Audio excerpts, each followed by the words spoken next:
नमस्कार, सुस्वागतम। हमारे बीच माननीय प्रधानमंत्री जी जुड़ चुके हैं।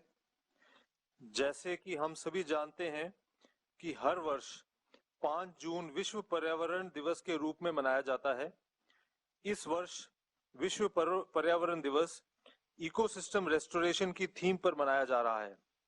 मैं निवेदन करूंगा माननीय केंद्रीय पेट्रोलियम और प्राकृतिक गैस तथा इस्पात मंत्री श्री धर्मेंद्र प्रधान जी से कि वे इस कार्यक्रम के अवसर पर अपना स्वागत भाषण दें। नमस्कार। आज विश्व पर्यावरण दिवस के अवसर पे भारत सरकार की ओर से आयोजित किया गया इस कार्यक्रम में मैं माननीय प्रधानमंत्री श्री नरेंद्र मोदी जी को स्वागत करता हूं, जिन्होंने पिछले 7 सालों में विश्व स्तर पे एक नेतृत्व की स्थान अपने सामूहिक प्रयास से देश की कलेक्टिव एफर्ट से एक स्थान प्राप्त किया है। ऐसे यशस्वी प्रधानमंत्री जी का मैं स्वागत करता हूं। आज के कार्यक्रम में उपस्थित केंद्रीय मंत्री श्री नितिन गडकरी जी, केंद्रीय मंत्री श्री नरेंद्र सिंह तोमर जी, केंद्रीय मंत्री श्री प्रकाश जावड़ेकर जी, श्री पीयूष गोयल जी, देश भर से जुड़े हुए अनेक किसान भाई और बहनों, भारत सरकार की तथा अनेक राज्य सरकारों की अधिकारी मित्रगण, मैं फिर आप सभी को आज विश्व पर्यावरण दिवस पे स्वागत करता हूं।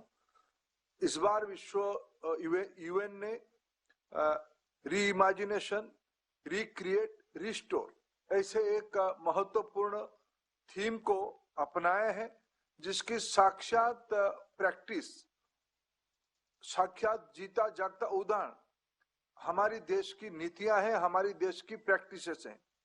पिछले 7 साल में अगर हम थोड़ा क्षण भर पलट के देखते हैं, पिछले 7 साल में प्रधानमंत्री जी के नेतृत्व में ऐसे अनेक कदम उठाए गए हैं।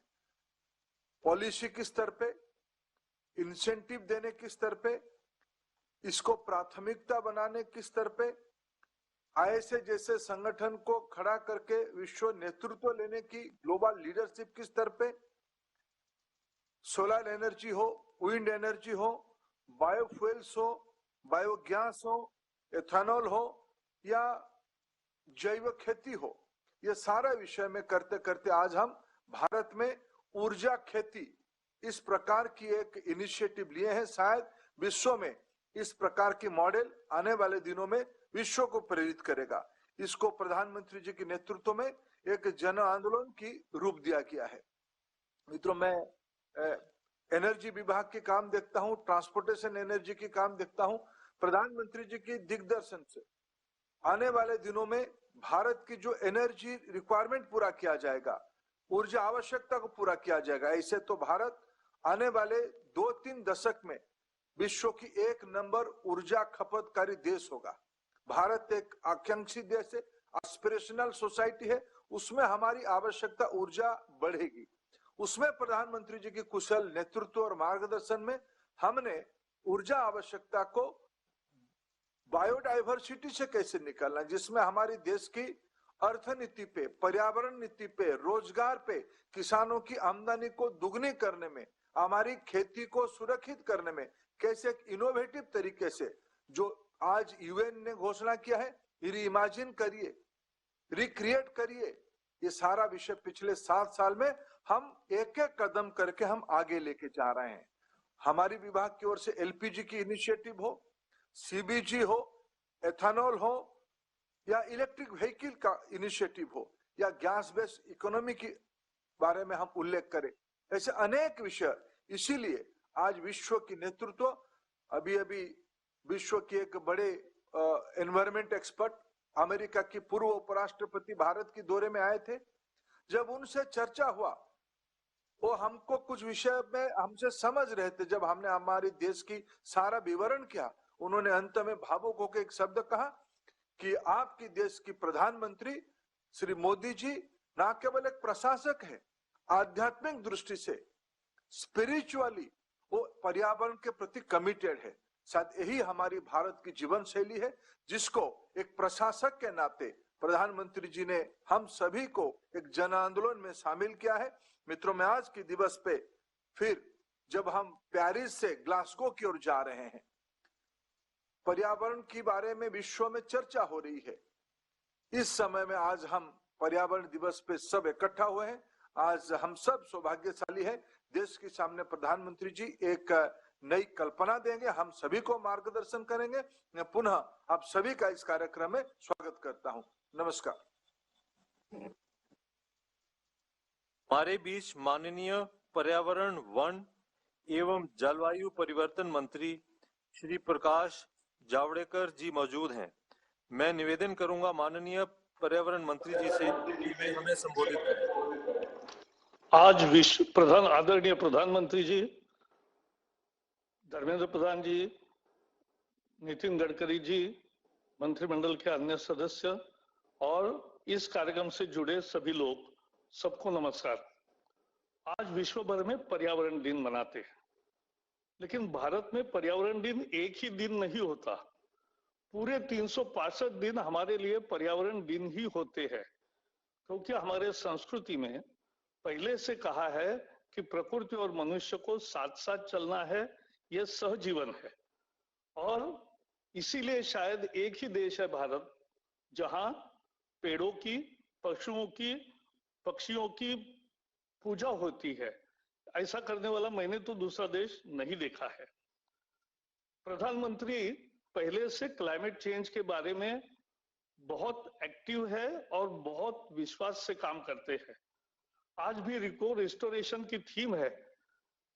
पिछले साल UNCCD का जब दिल्ली में सम्मेलन हुआ था, तो प्रधानमंत्री जी ने 2,60,00,000 हेक्टेयर आने वाले 10 साल में डिग्रेडेड का जमीन वो हम फिर से उपजाऊ करेंगे, ये प्रण किया है।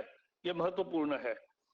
फिर गुजरात में उन्होंने पहली दफा क्लाइमेट चेंज डिपार्टमेंट निकाला, क्लाइमेट चेंज मिनिस्ट्री यहां भी की, और एक किताब अल गोर का बहुत दिनों से चल रहा था, इनकन्वीनियंट ट्रूथ, उसका एक बहुत प्रयोगों के आधार पर कन्वीनियंट एक्शन, ये किताब मोदी जी का लिखा। मैंने देश के सभी नेताओं को जो हमें पेरिस के समय मिले, उन सबको दिया और सबने बड़ी प्रशंसा की। पेरिस समझौते का एक ही वाक्य कहूंगा कि पेरिस समझौता आखिरी दिन होगा नहीं होगा ऐसा पेच आया था। तब ओबामा, फ्रांस के राष्ट्रपति अध्यक्ष ओलांद, और उन्होंने प्रधानमंत्री मोदी जी को फोन किया और पेरिस समझौता साकार हो गया। ये भूमिका उनकी हमें लीडरशिप की रही है।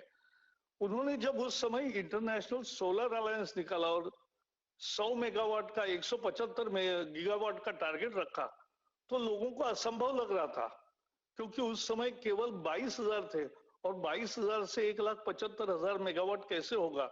लेकिन आज 1,36,000 मेगावाट यानी 136 गीगावाट नवीन ऊर्जा हो गई।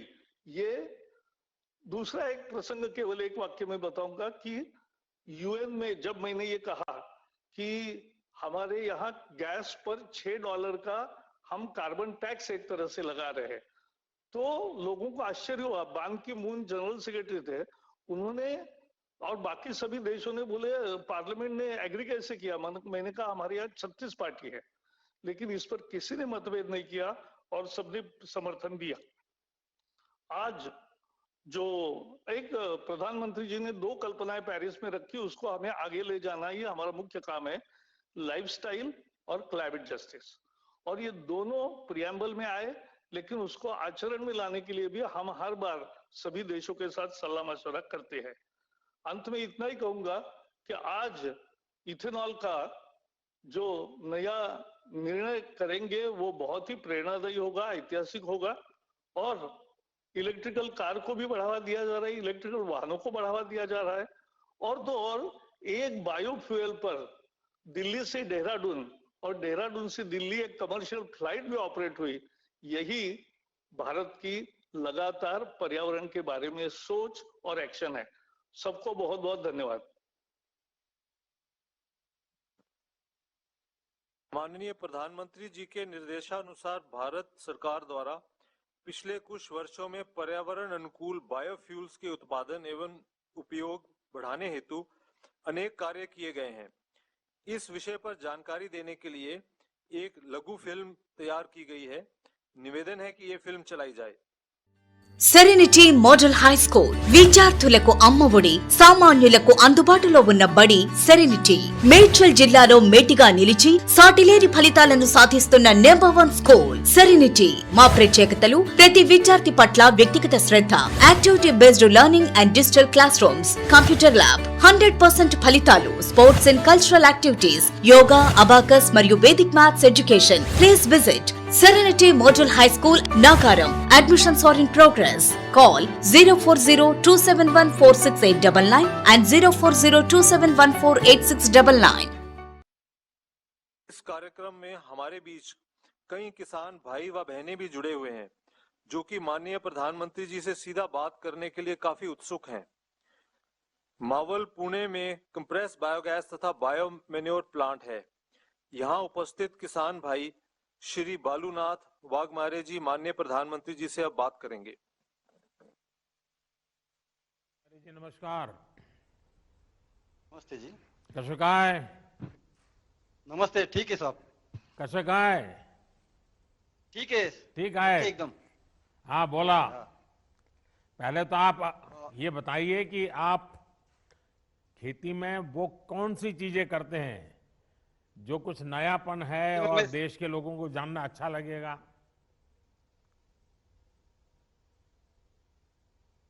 नमस्ते जी। नमस्ते। मैं पुणे में मावल तालुके में रहता है।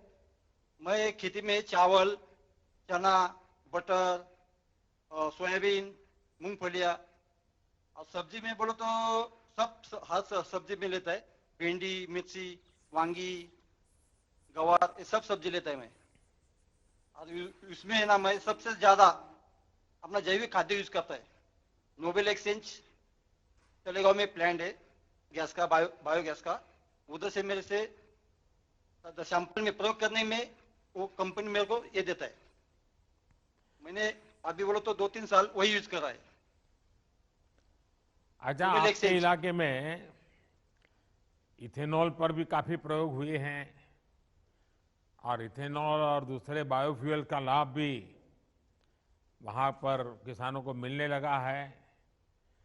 आप उसके साथ कैसे जुड़े हैं? आपको क्या लाभ हो रहा है? उसके बारे में मेरे को तो कुछ मालूम नहीं, पर मैं खाद्य के बारे में बता सकता है। मैं कई शेतकरी है जिसके लिए मैं वही जैविक खाद्य लेके यूज करता है। पूरी तरह जैविक करते हैं? हाँ, पूरा जैविक में। कैसे खाद तैयार करते हैं या बाहर से लाते हैं? नहीं, पहला कहता था तो इतना ये नहीं मिलता था ना। अभी इधर मिल रहा है तलेगांव में, उधर से मैं लेके जाता है। अच्छा, और उसके कारण खर्च में कुछ कमी आई है क्या? खर्च में कम आई है साहब। कितना फर्क पड़ता होगा? कितना फर्क पड़ता होगा? खर्चा बोलो तो अपना ट्रैक्टर में जितना डीजल है ना, डीजल का खर्चा दे देने का मैं दोस्त मंडल की वजह से लेके जाता है। स्लरी है और जैविक खाद्य है। अच्छा, अब आप जैविक उत्पाद करते हैं तो बाजार में भी लोगों को पता है कि भाई यहाँ है जो ऑर्गेनिक फूड मिलता है, सारी चीजें ऑर्गेनिक मिलती हैं, तो इस तरफ लोगों का आकर्षण कुछ ध्यान में आ रहा है? हाँ, सब मेरा प्रयोग देख के ना सब लोग मेरे को पूछ रहा है किधर मिल रहा है, तो मैं बता के दे देता है लोगों को। क्या पहले जो लोग चीजें मांगते थे और अब जो मांग रहे हैं तो कहते हैं कि भाई जैविक है तो हम पहले लेंगे, ज्यादा पैसे देंगे, ऐसा अनुभव आ रहा है? नहीं, वो अनुभव नहीं आया ना। नहीं आया। अच्छा, अगल बगल के किसान ये सीखने के लिए आते हैं आपके पास कि भाई ये जैविक में तुम कैसे करते हो, चलो हम भी करते हैं, हमको जरा सिखाओ? कोई देखने आते हैं आपके खेत को, ऐसा होता है क्या? ओके, होता है सब।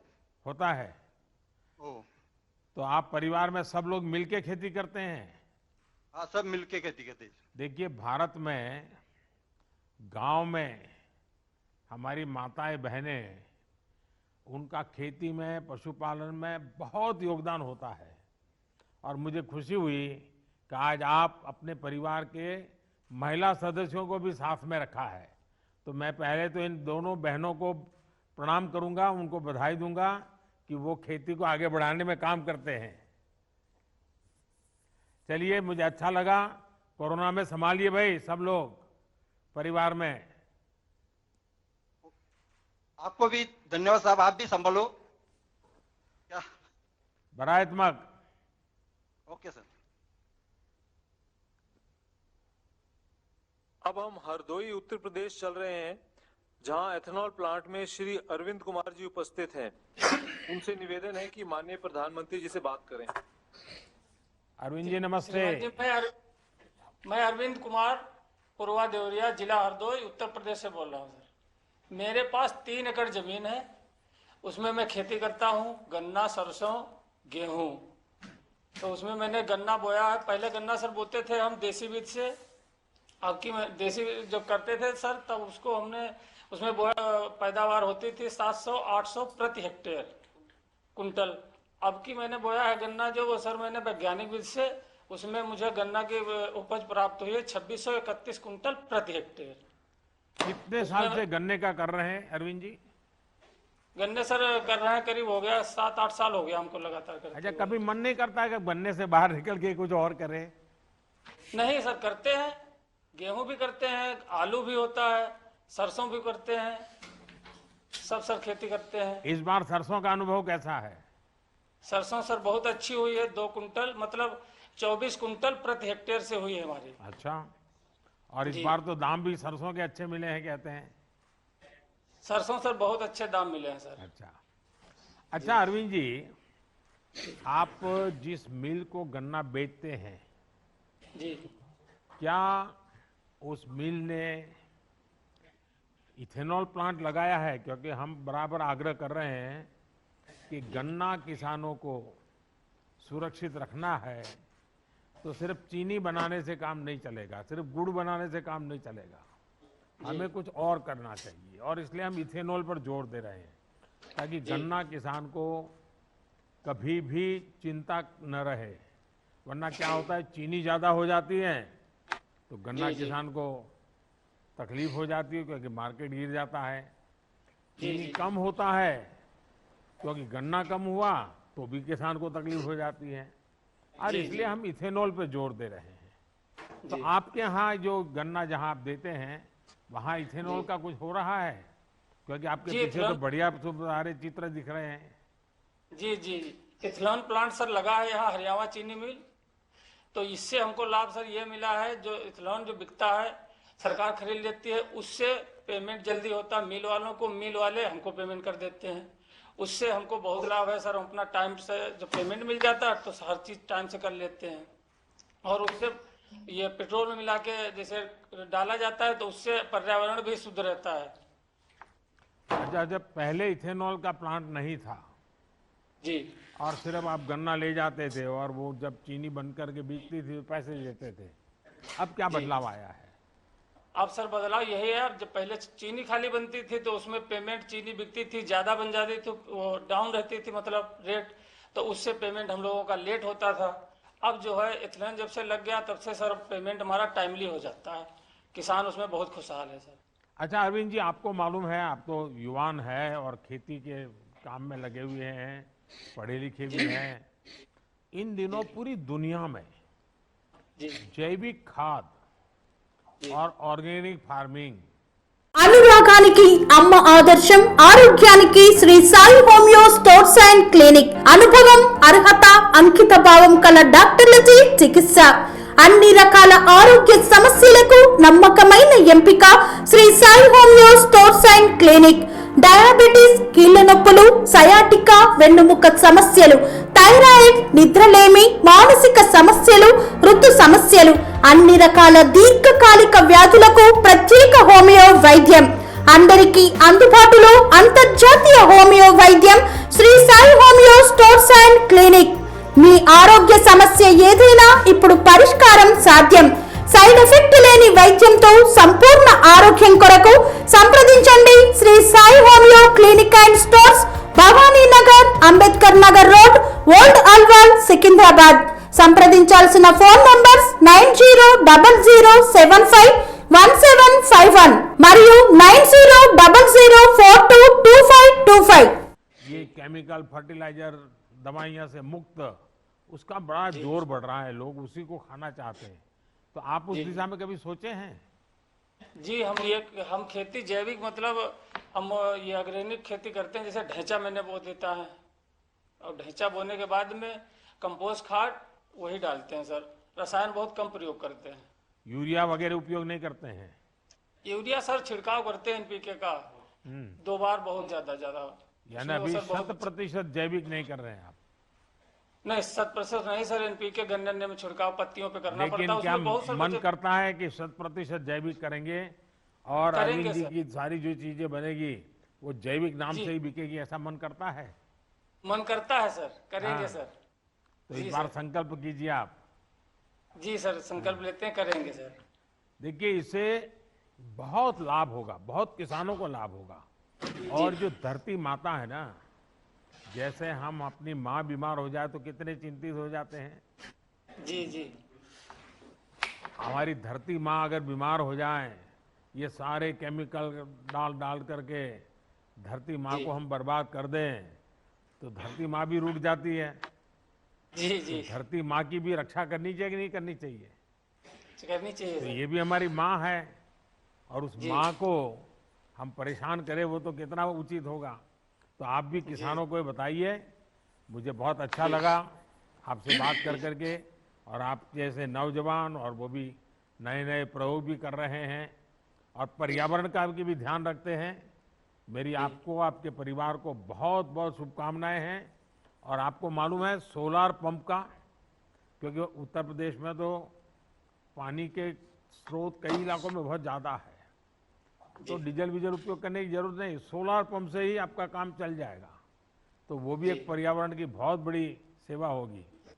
बंजर जमीन में भी हम पानी पहुंचा करके बिना खर्च अच्छी व्यवस्थाएं खड़ी कर सकते हैं। जी तो अरविंद जी, मेरी बहुत शुभकामनाएं आपको। धन्यवाद जी। जी, थैंक यू सर। नमस्ते। अब हम चल रहे हैं खेड़ा गुजरात। यहाँ एक कंप्रेस बायोगैस तथा बायो मैन्योर प्लांट है जो गोबर तथा अन्य वेस्ट पर आधारित है। यहाँ किसान भाई श्री अमित कुमार प्रजापति जी मौजूद हैं जो अब माननीय प्रधानमंत्री जी से बात करेंगे। नमस्कार। अमित जी नमस्ते। मजामा बेला? मजामा साहब, मजामा हाँ, भगवान। बताइए, थोड़ा हिंदी में बोलोगे आज? हाँ सर, मेरा नाम अमित कुमार कनुभाई प्रजापति है। मैं आनंद गुजरात खेड़ा रहता हूँ और मैं ऑर्गेनिक खेती करता हूँ। और मेरा जो भी गोबर और वगैरह होता है वो मैं इसी प्लांट में देता हूँ। इसकी वजह से मेरा स्टोरेज और वो कम हो गया है और उत्पादन भी बहुत ज्यादा बढ़ा है। वो आप उसके खूब खूब धन्यवाद है सर। कितने पशु हैं प्रजापति जी आपके पास? 20 से 25 है सर। 20-25 पशु है? तो जी सारा सर। गोबर आप ये बड़े प्लांट में दे देते हैं? जी सर। तो उसमें से क्या कमाई होती है आपको? सर, दो बेनिफिट होते हैं उससे। जो गोबर हम स्टोरेज करते थे पहले, वो करने की जरूरत नहीं होती है। वो एरिया पूरा क्लीन रहता है और क्लीनिंग की भी परेशानी नहीं रहती है। और दूसरी, ये तुरंत इनकम हो जाती है और फर्टिलाइजर के रूप में हमें मिल जाता है वापस। अच्छा, फर्टिलाइजर के रूप में जितना आप जमा करते हैं उतना वापस मिलता है? जी सर। और ऊपर से पैसे भी मिलते हैं? जी सर, आमदनी बहुत ज्यादा अच्छी हो गई कितनी है इस कितनी होती प्लांट की होगी? वजह से। अगर सीक्रेट नहीं है तो बताइए मुझे, कितनी होती है? नहीं सर, ऐसा तो कुछ नहीं है। 20-25% इनकम ज्यादा हो गई है साल अच्छा। के मुकाबले। बड़े बड़े चतुराई से जवाब देते हैं आप। नहीं सर, ऐसा कुछ नहीं है। अच्छा, आपको ये स्वच्छ ईंधन से जुड़ी सरकार की जो योजनाएं हैं उसका आपको लाभ मिल रहा है? जैसे आपने बताया एलपीजी, बायोगैस, इनसे भी आपको फायदा हो रहा है। तो ये आपको ही मिल रहा है कि जो लोगों के पास पशु नहीं है और वो भी इस एलपीजी वगैरह का फायदा मिलता है उनको? हाँ सर, मिल रहा है। क्योंकि जिनके पास पशुपालन नहीं है पर उनको खाद तो मिल ही सकता है यहाँ से। और गोवर्धन नाथ के जरिए जो उत्पन्न खाद है वो बहुत ही अच्छा है, बहुत ही बढ़िया है। जो मेरा पर्सनल एक्सपीरियंस है, पहले मैं बनाना की खेती करता था तो 15-20 दिन में लीफ नहीं निकलती थी, उसके पत्ते नहीं आते थे। मगर इसका उपयोग करने के जरिए 15 दिन में लीफ आ जाती है, पत्ते आ जाते हैं। और पानी का संग्रह जमीन में बहुत ज्यादा होता है, मिनरल्स बहुत ज्यादा बढ़ गए हैं। इसकी वजह से हमारा उत्पादन भी बहुत ज्यादा बढ़ गया है। तो अभी सभी भी तरीके से केले की खेती करते हैं? नहीं सर, बहुत ज्यादा करते हैं। अनाज है, साग भाजी है, वो सब करते हैं, मगर बनाना ज्यादातर करते हैं। तो आपकी शाक भाजी मिर्ची है। आणंद में बिकती है? हाँ सर, आनंद में ही बेचते, नडियाद, और आनंद। और केले? केले भी आनंद और नडियाद में बीत जाते हैं, और जो भी वेस्टेज बचता है वो हम यहाँ प्लांट में दे देते हैं। लीफ है वगैरह है, जो भी बाद में रहता है वो। अच्छा, वो गैस बनाने के लिए दे देते हैं? वो गैस बना ले, और उनके जरिए हमको खाद मिलता है। खाद मिल जाता है आपको? तो अभी जी आपको ये केमिकल फर्टिलाइजर का कोई खर्चा नहीं होता है? नहीं सर, नहीं होता है। तो कितने ऊपर से किसान होंगे जो इनकम- इसका फायदा उठा रहे हैं? अभी तो लोकल ज्यादा उठा रहे हैं। अच्छा, जो पीछे इतना बड़ा प्लांट मुझे दिख रहा है प्रजापति जी, ये जी सर। बनने के बाद आपके और इस इलाके के जीवन में क्या फर्क आया? अरे सर, बहुत ज्यादा फर्क आ गया है। पहले वो ढेर होता था कचरे का, वो बहुत कम हो गया है। हमारे वहाँ पे भी जो ढेर रखना पड़ता था, जैसे मैंने अब बनाना प्लांट किया है, बनाना काटने के बाद जो भी वेस्ट रहता था वो हम कहाँ डालें, वो भी कंफ्यूजन रहता था। इसके जरिए, ये प्लांट के जरिए हम सब कुछ यहाँ भेज देते हैं, और ये बायोगैस निकाल के हमको खाद के रूप में वापस देते हैं सर जी।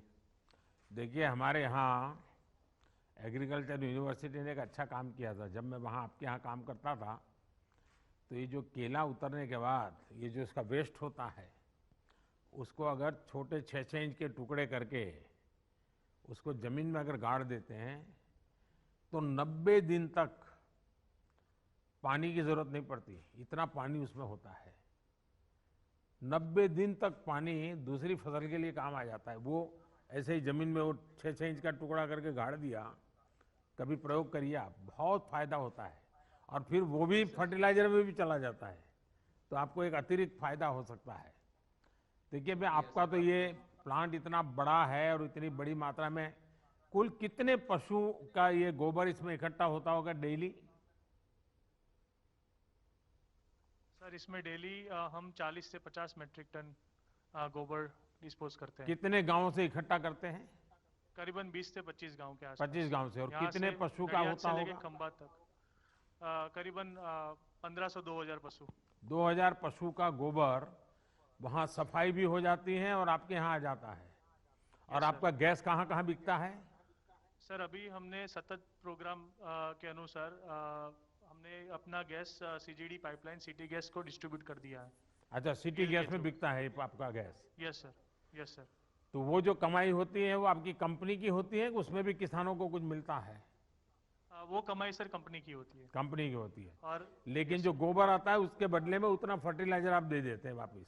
Yes sir. और इंडस्ट्रियल वेस्ट भी बहुत आता है सर। आजू बाजू की जो लोकल इंडस्ट्रीज है, जैसे कि चिकोरी वेस्ट है, पोटैटो वेस्ट है, वो सब वेस्ट भी हम यहाँ पे डिस्पोज करते हैं। Total 240 metric ton per day हम यहाँ पे वेस्ट डिस्पोज करते हैं, और उससे 7200 किलो गैस पर डे हम उत्पादन करते हैं। अच्छा। और 50 से 60 मैट्रिक टन जैविक खाद। चलिए, मुझे बहुत अच्छा लगा और अमित जी से भी बात करने का मौका मिल गया। और ये आप क्लीन एनर्जी का जो प्रति इतनी जागरूकता पैदा की है, और बड़ा प्लांट कितना बड़ा फायदा करता है, आज जब देशवासी देखेंगे तो मुझे पक्का विश्वास है कि जरूर भविष्य में लोग इस प्रोजेक्ट को देखने के लिए आएंगे, और सब लोग चाहेंगे कि भाई उनके इलाके में भी ऐसे प्रोजेक्ट बने। मेरी तरफ से आपको बहुत बहुत शुभकामनाएं हैं। बहुत बहुत धन्यवाद।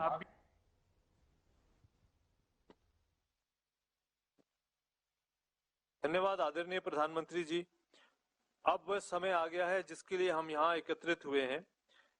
मैं आदर सहित निवेदन करूंगा माननीय प्रधानमंत्री जी से कि वो रिमोट दबाकर पुणे स्थित 3 पेट्रोल पंपों पर E100 ईंधन उपलब्ध कराए जाने का शुभारंभ तथा road map for ethanol blending in India 2020-2025 पर एक्सपर्ट कमेटी की रिपोर्ट का अनावरण करें।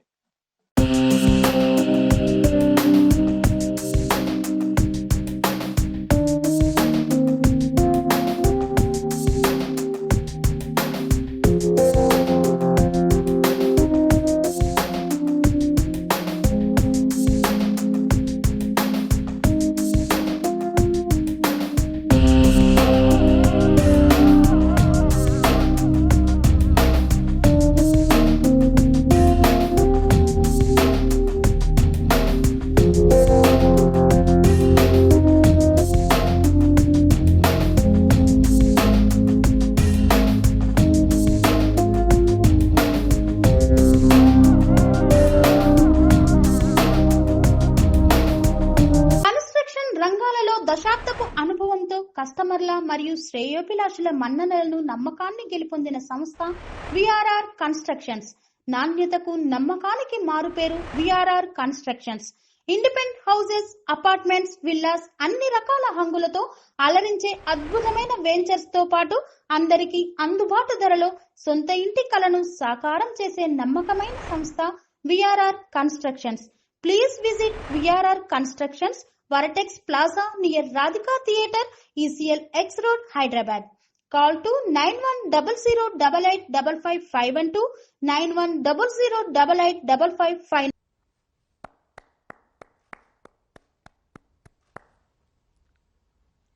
आदरणीय प्रधानमंत्री जी से निवेदन है कि वो अपने प्रेरक उद्बोधन से हमें अनुग्रहित करें। केंद्रीय मंत्रिमंडल में मेरे सहयोगी श्रीमान नितिन गडकरी जी, नरेंद्र सिंह तोमर जी, प्रकाश जावड़ेकर जी, पीयूष गोयल जी, धर्मेंद्र प्रधान जी, गुजरात के खेड़ा के सांसद देव सिंह जी चौहान जी, यूपी के हरदोई के सांसद भाई जयप्रकाश रावत जी, पुणे के मेयर मुरलीधर महौल जी, पिंपरी चिंचवड़ म्युनिसिपल कॉरपोरेशन की मेयर बहन उषा जी, इस कार्यक्रम में उपस्थित अन्य महानुभाव और मेरे प्यारे भाई और बहनों, हमारे किसान साथी जब मैं उनसे बात कर रहा था तो कैसे बायोफ्यूल से जुड़ी व्यवस्थाओं को वे सहज रूप से अपना रहे हैं और कितनी बढ़िया तरीके से वो अपनी बात बता रहे थे, उसमें कॉन्फिडेंस भी नजर आ रहा था। स्वच्छ ऊर्जा, क्लीन एनर्जी, देश में जो इतना बड़ा अभियान चल रहा है उसका बहुत बड़ा लाभ देश के एग्रीकल्चर सेक्टर को भी मिलना स्वाभाविक है।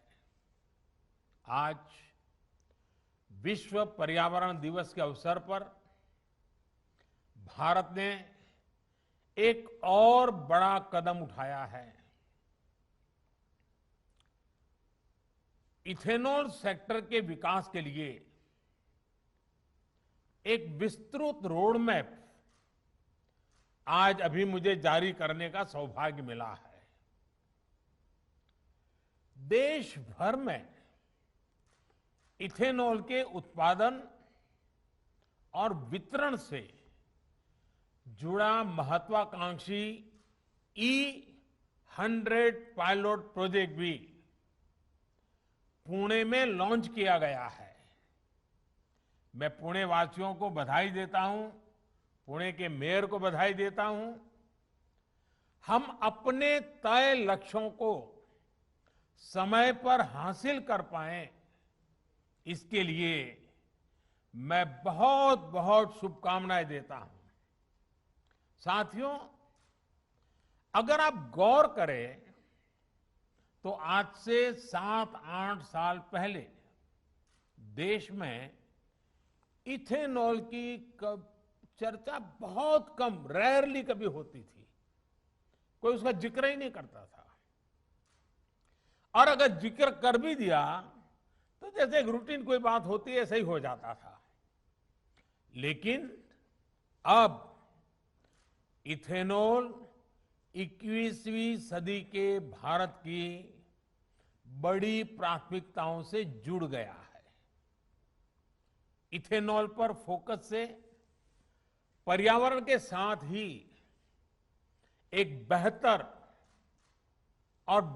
प्रभाव किसानों के जीवन पर भी पड़ रहा है।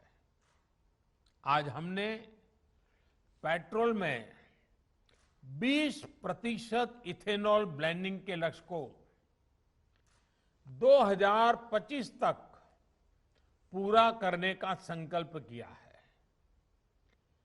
पहले जब लक्ष्य सोचा था तो ये सोचा था कि ये 2030 तक हम करेंगे, लेकिन पिछले कुछ दिनों में जिस प्रकार से सफलताएं मिली हैं, जन सामान्य का सहयोग मिला है, लोगों में जागरूकता आई है और हर कोई इसके महत्व को समझने लगा है और इसके कारण अब हमने 2030 में जो करना चाहते थे उसको 5 साल कम करके 2025 तक करने का निर्णय किया है।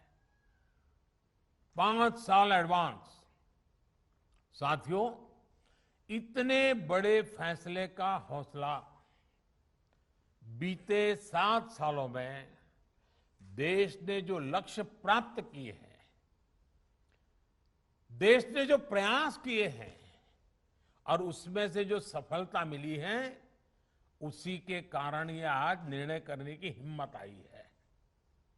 2014 तक भारत में एवरेज औसतन सिर्फ 1-1.5% इथेनॉल की ही ब्लेंडिंग हो जा पाती थी। आज ये करीब करीब 8.5% तक पहुंच गया है। वर्ष 2013-14 में जहां देश में 38 करोड़ लीटर इथेनॉल खरीदा जाता था, वहीं अब इसका अनुमान 320 करोड़ लीटर से ज्यादा का है। यानी करीब करीब 8 गुना ज्यादा इथेनॉल खरीदा गया है। बीते साल ही ऑयल मार्केटिंग कंपनियों ने करीब 21,000 करोड़ रुपए का इथेनॉल खरीदा है। इसका एक बड़ा हिस्सा, जो 21,000 करोड़ रुपया खर्च किए गए, उसका बड़ा हिस्सा हमारे देश के किसानों की जेब में गया है। विशेष रूप से हमारे गन्ना किसानों को इससे बहुत लाभ हुआ है। वर्ष 2025 तक जब पेट्रोल में 20% इथेनॉल ब्लेंडिंग होने लगेगी, तो आप अंदाज लगा सकते हैं कि किसानों को कितनी बड़ी मात्रा में ऑयल कंपनियों से सीधे पैसे मिलेंगे। इससे चीनी से अधिक उत्पादन से जुड़ी जो भी चुनौतियां हैं, क्योंकि कभी कभी चीनी ज्यादा पैदावार हो जाती है तो दुनिया में भी कोई खरीदार नहीं होता है, देश में भी दाम गिर जाते हैं और बहुत बड़ी चुनौती पैदा, रखना कहां वो भी संकट हो जाता है। ऐसी सारी चुनौतियों को कम करने में, और इसका सीधा लाभ गन्ना किसान की सुरक्षा से जुड़ जाता है, ये बहुत लाभ होने वाला है। साथियों, 21वीं सदी के भारत को 21वीं सदी की आधुनिक सोच, आधुनिक नीतियों से ही ऊर्जा मिलेगी। इसी सोच के साथ हमारी सरकार हर क्षेत्र में निरंतर नीतिगत निर्णय ले रही है। देश में आज इथेनॉल के उत्पादन और खरीद के लिए जरूरी इंफ्रास्ट्रक्चर के निर्माण पर बहुत जोर दिया जा रहा है। अभी तक इथेनॉल बनाने वाली ज्यादातर इकाइयां और ज्यादातर 4-5 उन राज्यों में ही थी जहां चीनी का उत्पादन ज्यादा होता है।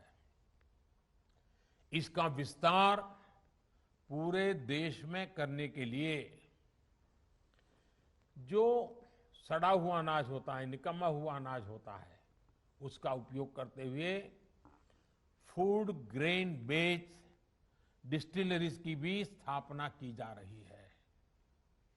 एग्रीकल्चर वेस्ट से इथेनॉल बनाने के लिए भी देश में आधुनिक टेक्नोलॉजी आधारित प्लांट भी लगाए जा रहे हैं।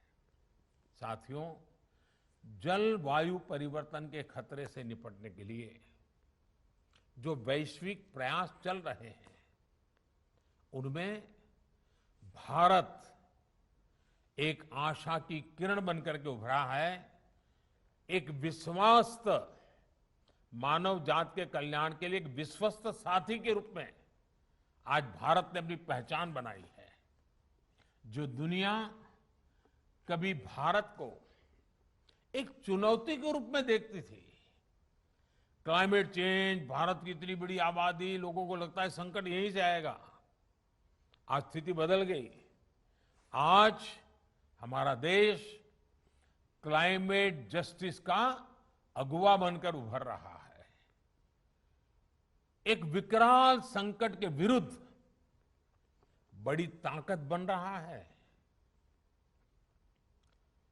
वन सन, वन वर्ल्ड, वन ग्रिड, एक सूरज, एक सृष्टि और एक ग्रिड की व्यवस्था की विजन को साकार करने वाला इंटरनेशनल सोलर अलायंस, उसका निर्माण हो या फिर coalition for disaster resilient infrastructure की पहल हो, भारत एक बड़े वैश्विक विजन के साथ आगे बढ़ रहा है।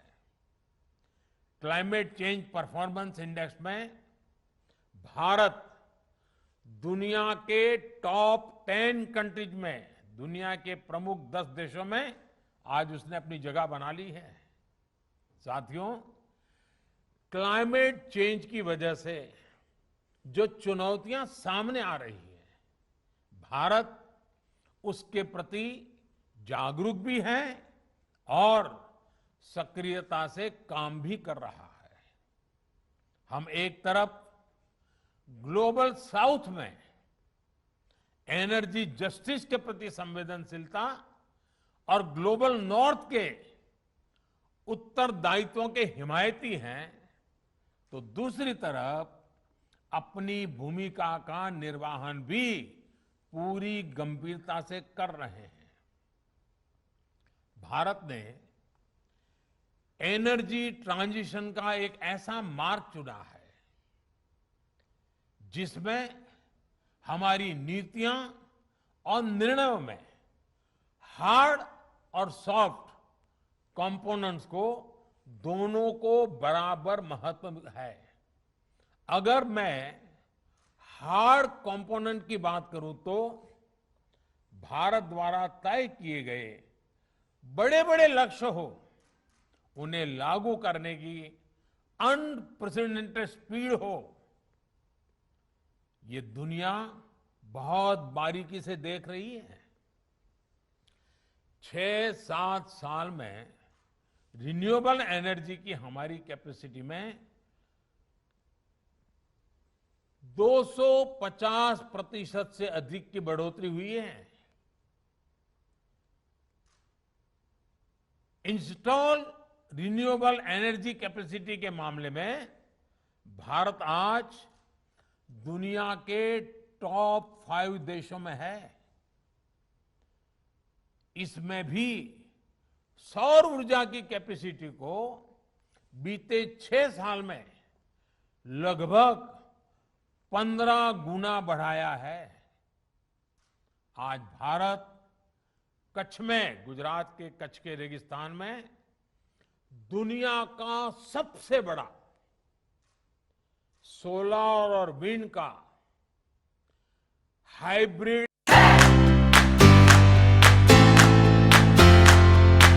నాణ్యతకు నమ్మకానికి మారుపేరు Sai Mahendra traders wholesale and retail మరియు కిరాణా జనరల్ స్టోర్. మా వద్ద అన్ని రకాల నిత్యావసర సరుకులు సరసమైన ధరలకే లభించును. స్వచ్ఛమైన నాణ్యమైన బియ్యంతో పాటు అన్ని వస్తువులు హోల్సేల్ మరియు రిటైల్ ధరలకు అందుబాటులో కలవు. అనువైన ధరలలో నాణ్యమైన వస్తువుల కొరకు సంప్రదించండి. Sai Mahendra traders wholesale and retail మరియు కిరాణా జనరల్ స్టోర్. మా address Nagaram to Keesara main road near Rampalli X road. Contact number 9247575485 మరియు 6300322583.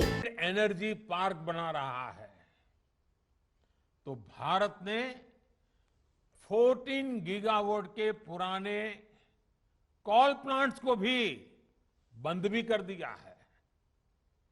देश ने सॉफ्ट अप्रोच के साथ भी ऐतिहासिक कदम उठाए हैं। आज देश का सामान्य मानवी प्रो एनवायरमेंट कैंपेन से जुड़ गया है, वो इसका नेतृत्व कर रहा है। हम देखते हैं कि कैसे सिंगल यूज प्लास्टिक के संबंध में जागरूकता पैदा हुई है। लोग अपने तरीके से थोड़ा थोड़ा प्रयास भी कर रहे हैं। अभी और करने की जरूरत है, लेकिन बात पहुंची है, प्रयास शुरू हुए हैं। हमारे समुद्र तटों की सफाई देखिए, नौजवान इनिशिएटिव लेकर के कर रहे हैं, या फिर स्वच्छ भारत जैसे अभियान हो। इन्हें देश के आम नागरिकों ने अपने कंधे पर लिया, अपने जिम्मे में लिया, और मेरे देशवासी आज इसको आगे बढ़ाए हैं। देश ने 37 करोड़ से अधिक एलईडी बल्ब और 23 लाख से अधिक एनर्जी एफिशिएंट पंखे, फैंस देने की वजह से पर्यावरण रक्षा का जो काम हुआ है, अक्सर उसकी चर्चा लोगों को करने की शायद आदत ही छूट गई है, लेकिन ये बहुत बड़ा चर्चा का विषय होना चाहिए। इसी तरह उज्ज्वला योजना के तहत करोड़ों परिवारों को मुफ्त गैस कनेक्शन मिलने से, सौभाग्य योजना के तहत बिजली कनेक्शन मिलने से, जो पहले चूल्हे में लकड़ी जला करके धुएं में जिंदगी गुजारनी पड़ती थी, आज उनकी इस लकड़ी को जलाने की निर्भरता काफी मात्रा में कम हुई है। इससे प्रदूषण कम होने के साथ ही स्वास्थ्य, और उसमें भी हमारी माताओं का और बच्चों का स्वास्थ्य और पर्यावरण रक्षण की दिशा में भी बड़ी मदद मिली है। लेकिन इसकी भी बहुत चर्चा नहीं हो पाती। भारत ने अपने इन प्रयासों से करोड़ों टन कार्बन डाइऑक्साइड के उत्सर्जन को रोका है और क्लाइमेट चेंज मिटिगेशन की दिशा में भारत को आज अग्रणी बनाया है। इसी तरह 3 लाख से ज्यादा एनर्जी एफिशिएंट पंप्स, उसके जरिए भी देश आज लाखों टन कार्बन डाइऑक्साइड हवा में घुलने से रोक रहा है। साथियों, आज भारत दुनिया के सामने एक उदाहरण प्रस्तुत कर रहा है कि जब पर्यावरण की रक्षा की बात हो तो जरूरी नहीं है कि ऐसा करते हुए विकास के कार्यों को भी अवरुद्ध किया जाए। इकोनॉमी और इकोलॉजी दोनों एक साथ चल सकती हैं, आगे बढ़ सकती हैं, और भारत ने यही रास्ता चुना है। इकोनॉमी को मजबूती देने के साथ ही पिछले कुछ सालों में हमारे जंगल भी, हमारे फॉरेस्ट कवर 15,000 स्क्वायर किलोमीटर बढ़े हैं। पिछले कुछ सालों में हमारे देश में टाइगर्स की संख्या, बाघ की संख्या दोगुनी हुई है। तेंदुओं की संख्या में भी करीब 60% की वृद्धि हुई है। इन सब के बीच पैंच नेशनल पार्क में वाइल्ड लाइफ फ्रेंडली कॉरिडोर की संवेदनशीलता का उदाहरण आज चर्चा का विषय है। साथियों, क्लीन और efficient energy systems resilient urban infrastructure और प्लान इको रिस्टोरेशन आत्मनिर्भर भारत अभियान का एक बहुत अहम हिस्सा है। चाहे वो ग्रीन कवर वाले हाईवे एक्सप्रेस हो, सोलर पावर से चलने वाली मेट्रो हो, इलेक्ट्रिक वाहनों पर फोकस हो या फिर हाइड्रोजन से चलने वाले वाहनों से जुड़ी रिसर्च को प्रोत्साहन हो, इन सभी पर एक विस्तृत रणनीति के साथ काम हो रहा है। पर्यावरण से जुड़े इन सभी प्रयासों की वजह से देश में निवेश के नए अवसर तो बन ही रहे हैं, लाखों युवाओं को रोजगार भी मिल रहा है। साथियों, आम तौर पर धारणा ये है कि एयर पॉल्यूशन केवल इंडस्ट्री से ही फैलता है, लेकिन तथ्य है कि एयर पॉल्यूशन में transportation, unclean fuels, diesel generators जैसे कितने ही फैक्टर्स उसमें अपना कुछ न कुछ योगदान करते ही हैं। और इसलिए भारत अपने नेशनल क्लीन एयर प्रोग्राम के जरिए इन सभी दिशाओं में होलिस्टिक अप्रोच के साथ काम कर रहा है। वाटरवेज और मल्टी मॉडल कनेक्टिविटी को लेकर जो काम आज हो रहा है, वो ग्रीन ट्रांसपोर्ट के मिशन को तो सशक्त करेगा ही, देश की लॉजिस्टिक एफिशिएंसी को भी बेहतर बनाएगा। देश के सैकड़ों जिलों में सीएनजी बेस्ड इंफ्रास्ट्रक्चर तैयार करना हो, फास्ट टैग जैसी आधुनिक व्यवस्था हो, इनसे प्रदूषण कम करने में बहुत मदद मिल रही है। आज देश में मेट्रो रेल की सेवा 5 शहरों से बढ़कर के 18 शहरों तक पहुंच चुकी है। सबअर्बन रेलवे की दिशा में भी जो काम हुआ है, उससे पर्सनल व्हीकल्स का इस्तेमाल कम हुआ है। साथियों, आज देश के रेलवे नेटवर्क से एक बड़े हिस्से का बिजलीकरण किया जा चुका है। देश के एयरपोर्ट्स को भी तेजी से सोलर पावर आधारित बनाया जा रहा है। 2014 से पहले तक सिर्फ 7 एयरपोर्ट्स में सोलर पावर की सुविधा थी, जबकि आज ये संख्या 50 से ज्यादा हो चुकी है। एनर्जी एफिशिएंसी के लिए 80 से ज्यादा एयरपोर्ट्स में एलईडी लाइट्स लगाने का काम भी पूरा हो चुका है। भविष्य की तैयारियों से जुड़ा एक और उदाहरण मैं आपके सामने बताना चाहूंगा। स्टैच्यू ऑफ यूनिटी गुजरात में सरदार वल्लभ भाई का विश्व का सबसे बड़ा ऊंचा स्मारक बना है। स्टैच्यू ऑफ यूनिटी जिस स्थान पर है, उस खूबसूरत केवड़िया शहर को इलेक्ट्रिक व्हीकल सिटी के तौर पर विकसित करने पर भी काम चल रहा है। भविष्य में केवड़िया में बैटरी आधारित बसें, 2 व्हीलर और फिर 4 व्हीलर ही चलेंगे। इसके लिए वहां जरूरी इंफ्रास्ट्रक्चर भी उपलब्ध कराया जाएगा।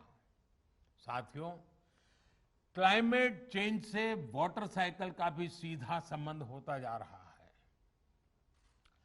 वाटर साइकिल में संतुलन बिगड़ता है तो उसका सीधा प्रभाव वाटर सिक्योरिटी पर पड़ता है। आज देश में वाटर सिक्योरिटी को लेकर जितना काम हो रहा है, उतना पहले कभी नहीं हुआ है। देश में जल स्रोतों के निर्माण और संरक्षण से लेकर उपयोग तक एक होलिस्टिक अप्रोच के साथ काम किया जा रहा है। जल जीवन मिशन भी इसका एक बहुत बड़ा माध्यम है। और मैं आपको याद दिलाना चाहूंगा कि जल जीवन मिशन में इस बार एक कार्यक्रम चल रहा है जिसमें देश के नागरिकों की मदद चाहिए मुझे। वो है वर्षा के पानी को बचाओ, कैच द रेन वाटर। हम वर्षा के पानी को रोकें, बचाएं। भाइयों बहनों, लगभग 7 दशक में देश के करीब 3 करोड़ ग्रामीण परिवारों तक पाइप से पानी पहुंचा, तो 2 साल से भी कम वक्त में 4 करोड़ से भी अधिक परिवारों के तक नल से जल पहुंचाया जा चुका है। एक तरफ पाइप से हर घर को जोड़ा जा रहा है, वहीं दूसरी तरफ अटल भूजल योजना और कैच द रेन जैसे अभियानों के माध्यम से भूजल का स्तर बढ़ाने पर फोकस किया जा रहा है। साथियों, विकास और पर्यावरण में संतुलन ये हमारी पुरातन परंपरा का एक अहम हिस्सा है, जिसको हम आत्मनिर्भर भारत की भी ताकत बना रहे हैं। जीव और प्रकृति के रिश्ते का संतुलन, व्यष्टि और समष्टि का संतुलन, जीव और शिव का संतुलन हमेशा से हमारे शास्त्रों ने हमें सिखाया है। हमारे यहां कहा गया है, यत् पिंडे तद ब्रह्मांडे, यत् पिंडे तद ब्रह्मांडे। यानी जो पिंड यानी जीव में है वही ब्रह्मांड में है। हम जो भी अपने लिए करते हैं उसका सीधा असर हमारे पर्यावरण पर भी पड़ता है। इसलिए अपने रिसोर्सेज की एफिशिएंसी को लेकर भी भारत के प्रयास बढ़ रहे हैं।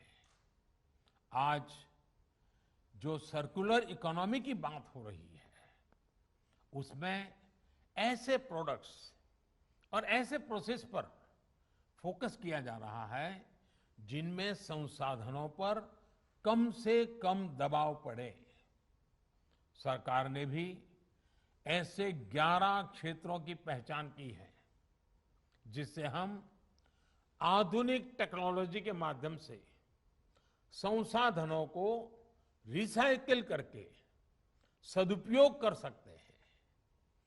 वेस्ट टू वेल्थ यानी कचरे से कंचन अभियान पर बीते कुछ वर्षों में काफी काम हुआ है और अब इनको मिशन मोड में बहुत तेजी से आगे बढ़ाया जा रहा है। घरों और खेतों से निकला कचरा हो, स्क्रैप मेटल हो, लिथियम आयन बैटरीज हो, ऐसे अनेक क्षेत्रों में रिसाइकलिंग को नई टेक्नोलॉजी के माध्यम से प्रोत्साहित किया जा रहा है।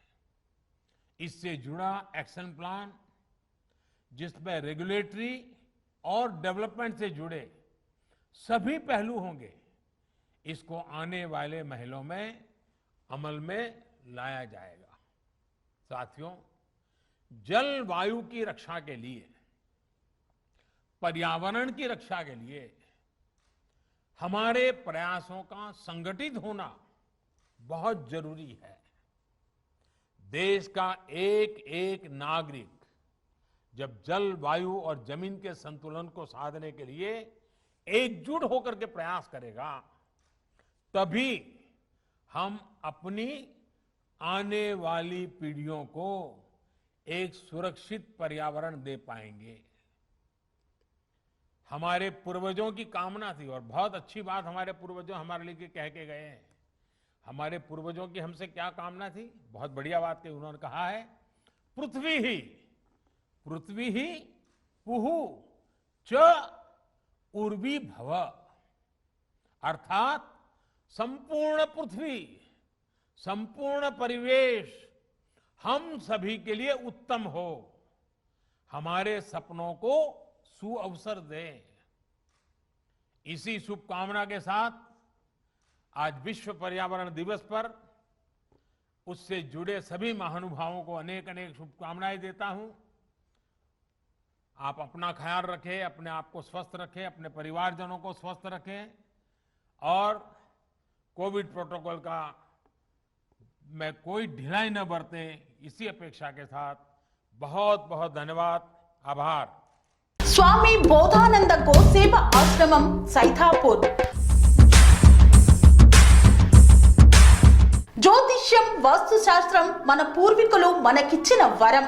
దుర్గాదేవి కాలభైరవ ఉపాసనతో వాక్సిద్ధి పొందిన శ్రీ శ్రీ బోధానందగిరి స్వామివారు మీకు ఎలాంటి సమస్యలున్నా, వాటిలో ముఖ్యంగా ధన నష్టం, ఆరోగ్య నష్టం, భార్యాభర్తల మధ్య గొడవలు, ప్రేమించుకున్న వారు దూరం అవడం, ఎన్ని సంబంధాలు వచ్చినా పెళ్లి ముడి పడకపోవడం, రోడ్డు ప్రమాదాలు, అప్పుల బాధలు, వ్యవసాయంలో నష్టాలు, పెద్దల మాట పిల్లలు వినకపోవడం, ఆరోగ్య శాంతి, గృహశాంతి, మనశ్శాంతి లేకపోవడం, ఇలాంటి సమస్యలు ఉన్నట్లయితే ఒక్కసారి స్వామీజీని కలవండి.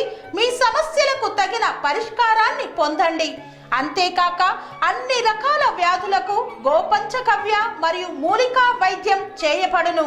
నమ్మకంతో రండి, ఆయురారోగ్యాలతో వర్ధిల్లండి. మా అడ్రస్ స్వామి బోధానంద గోసేవ ఆశ్రమం, సైథాపూర్, వీరభద్రస్వామి గుడి దగ్గర, యాదగిరిగుట్ట. సంప్రదించవలసిన నెంబర్ 9849213754 మరియు 9618034138.